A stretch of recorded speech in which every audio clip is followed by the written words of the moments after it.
అందరికీ నమస్కారం. ఇక్కడికి అందరూ కూడా వాళ్ళ యొక్క పనులు కూడా వదిలిపెట్టి వచ్చిలని చెప్పేసి అందరూ అనుకుంటారు, కానీ వాళ్ళందరూ కూడా బాధ్యతగా వచ్చిలని చెప్పేసి కూడా అందరూ గుర్తుంచుకోవాల్సిందిగా నేను కోరుకుంటున్నాను. ముందుగా police academy chairman Anwar sir గారు ఈ రోజున ఈ పాటను ఎందుకు రిలీజ్ చేయబోతున్నాడంటే, మనం అనుకుంటున్నాం ఇది ఓన్లీ కేవలం పాట అని మాత్రమే, కానీ కాదు, దాని వెనకాల చాలా ఎంతో హార్డ్ వర్క్ ఉంది. సో ఎందుకు సార్కి ఇంత అవసరం అని చెప్పేసి కూడా కొంతమంది భావించవచ్చు.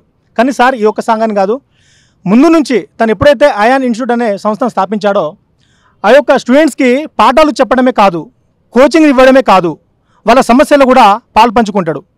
అందరి సమస్యను తన సమస్యగా సార్ ముందు నుంచి మేము ధర్నా చేసుకున్నటువంటి తరుణంలో కూడా మా కోసం వచ్చి దీక్షలో కూడా కూర్చున్నటువంటి రోజులు ఉన్నాయి.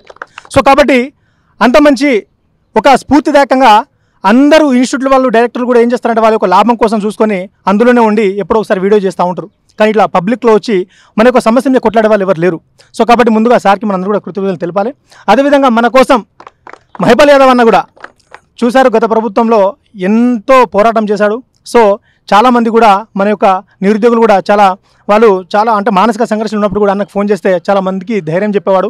సో కాబట్టి అన్న కూడా ఇక్కడికి వచ్చినందుకు చాలా అందరికీ నేను కూడా అన్నకు కృతజ్ఞతలు తెలుపుతున్నాను. సో కాబట్టి దయచేసి మిత్రులారా, ఇక్కడికి వచ్చినటువంటి మిత్రులు మరియు ఎవరైతే ఈ లైవ్లో చూస్తున్నారో, ఈ వీడియోలో చూస్తున్నారో, సో ఎవరైతే ఇంటి దగ్గర ఉన్నారో, ఎవరైతే లైబ్రరీలో ఉన్నారో, ఎవరైతే కోచింగ్లో ఉన్నారో, దయచేసి ఇప్పుడు ఈ పాట మన అందరి కోసము. ఇది ఎవరో అన్వర్ సార్ కోసం కాదు. మన బాధలు, మన కష్టాలు, మనం పడేటువంటి మన వేదన, మనము అప్పులైనాము, ఇక్కడికి వచ్చి లైబ్రరీలో చదువుకుంటున్నాము, కానీ నోటిఫికేషన్ రావట్లేదు, జాబ్ క్యాలెండర్ వస్తుందని చెప్పేసి మనం ఎంతో కూడా ఎదురు చూసాము, కానీ ఆ జాబ్ క్యాలెండర్ రాలేదు. కాబట్టి మన కష్టాలన్నీ కూడా సార్ ఒక కష్టంగా భావించి ఆ పదాలన్నీ కూడా పాట రూపంలో మన కోసం లిఖించబడి చిత్రీకరించాడు. సో కాబట్టి మనం 3 గంటల స్పీచ్ కంటే 3 నిమిషాల పాట మనకి ఒక చలనం తెప్పిస్తాయి. కాబట్టి దయచేసి అందరూ కూడా ఈ పాటని షేర్ చేసి ప్రతి ఒక్క లింక్, ప్రతి ఒక్క వాట్సాప్ గ్రూప్ కూడా మీరు షేర్ చేసిందిగా నేను మనవి చేస్తున్నాను. జై తెలంగాణ.